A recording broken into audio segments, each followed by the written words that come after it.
অসংখ্য শিক্ষার্থী এই প্রতিষ্ঠান থেকে এখন পর্যন্ত বিদায় নিয়ে বিভিন্ন দেশের বড় বড় জায়গায় বিভিন্ন পোস্টে চাকরি করছে, বিভিন্ন জায়গায় তারা সাংবাদিকতা থেকে শুরু করে বিভিন্ন পেশায় যুক্ত আছেন।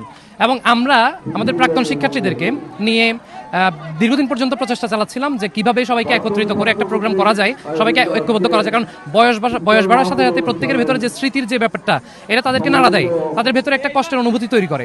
তো এই জায়গায় কিন্তু সবাই কিন্তু এই প্রোগ্রামের যে আয়োজনটা করতে পারে না, তারা চায় যে কেউ একজন করুক। তো আমরা সেই কেউ একজন হতে চেয়েছি, আমরা চেষ্টা করেছি। কতটুকু সফল হয়েছে আমরা জানি না, আমরা চেষ্টা করেছি। এবং আমাদের ইচ্ছা বা আমাদের টার্গেট হচ্ছে আমরা এই প্রোগ্রামটাকে প্রতি বছর আরও বিস্তৃত পরিসরে, দীর্ঘ পরিসরে আমরা করব। এবং এখানে মূলত এই আলোচনায় আমরা একটু পরে ইফতারের পর আমরা এই আলোচনায় করব যে কিভাবে এই প্রোগ্রামটাকে ভবিষ্যতে আরও বিস্তৃত পরিসরে করা যায়। জি, তো এই হচ্ছে বিষয়। আর এখানে যারা উপস্থিত হয়েছেন তারা প্রত্যেকে প্রাক্তন ছাত্র বা ছাত্রী এবং আমাদের শিক্ষকগণের জন্য অবশ্যই আমাদের সবসময় শ্রদ্ধা সম্মান থাকবে।